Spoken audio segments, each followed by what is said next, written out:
पंडितों की एक टोली अमरनाथ यात्रा पर जा रही थी। वे सोच रहे थे, क्या ये उनकी आखिरी अमरनाथ यात्रा है? क्या वे दोबारा यहाँ आ सकेंगे? नहीं। इतना सोचते ही उनके मन दुख और भय से भर गए। आखिर क्यों दुखी थे ये ब्राह्मण? मुस्लिम शासक औरंगजेब ने कश्मीर के पंडितों को 6 महीने में हिंदू धर्म त्याग, इस्लाम अपनाने का आदेश दिया था। कोई रास्ता ना देख वे अमरनाथ यात्रा पर निकल पड़े। मार्ग में पहलगाम में ठहरना निश्चित हुआ। कुछ ही देर में वहां एक और टोली आ पहुंची। ब्राह्मण मुखिया कृपाराम ने उन साधारण लोगों में एक असाधारणता देखी। उनकी आंखों में डर का नामो निशान नहीं था।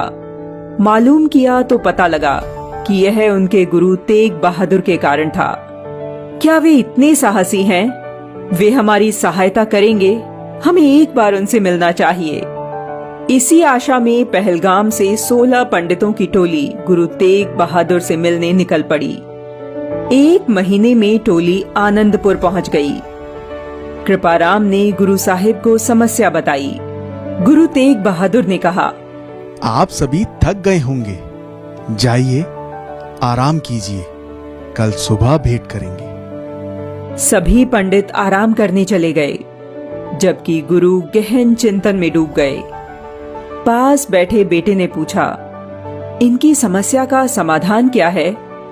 गुरु ने कहा, यदि कोई पवित्र व्यक्ति अपना बलिदान दे तो इन पंडितों को बचाया जा सकता है। बेटा गोविंद तुरंत बोल उठा, आपसे पवित्र कौन हो सकता है? बेटे की बात सुनकर गुरु मुस्कुराए। उन्होंने कहा, तुम ठीक कह रहे हो बेटा, ऐसा ही होगा। दूसरे दिन उन्होंने कश्मीरी पंडितों को बुलाया और कहा, जाओ औरंगजेब से कह दो कि हम सभी इस्लाम अपना लेंगे यदि गुरु तेग बहादुर अपना लें। पंडितों ने ऐसा ही किया। औरंगजेब ने गुरु तेग बहादुर को बुलावा भेज दिया। गुरुजी दिल्ली दरबार पहुंचे। औरंगजेब ने जब उन्हें इस्लाम अपनाने को कहा तो मना करते हुए उन्होंने इस अन्याय के प्रति उसे जागरूक करते हुए कहा, जय प्रभु चहेता हिंदू ना जन्मे, तुरक जन्म ही वै निस्दिन में।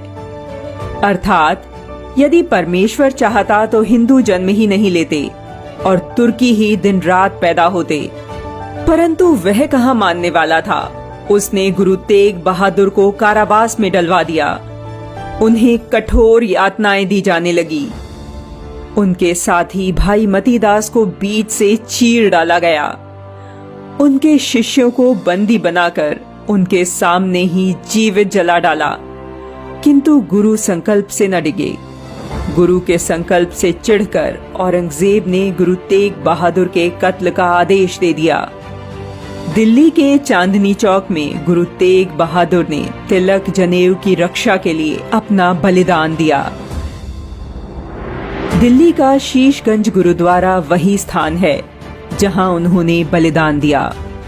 बलिदान के बाद उनके शिष्य सिर और धड़ को सुरक्षित निकाल ले गए। जहां उनके धड़ का अंतिम संस्कार किया गया, वहां आज श्री गुरुद्वारा रकाबगंज साहिब है, जबकि जहां सिर का अंतिम संस्कार हुआ, वहां श्री गुरुद्वारा आनंदपुर साहिब है। हिंदू धर्म के लिए अनन्य निष्ठा और समर्पण रखने वाले गुरु तेग बहादुर के बलिदान दिवस पर शत शत नमन।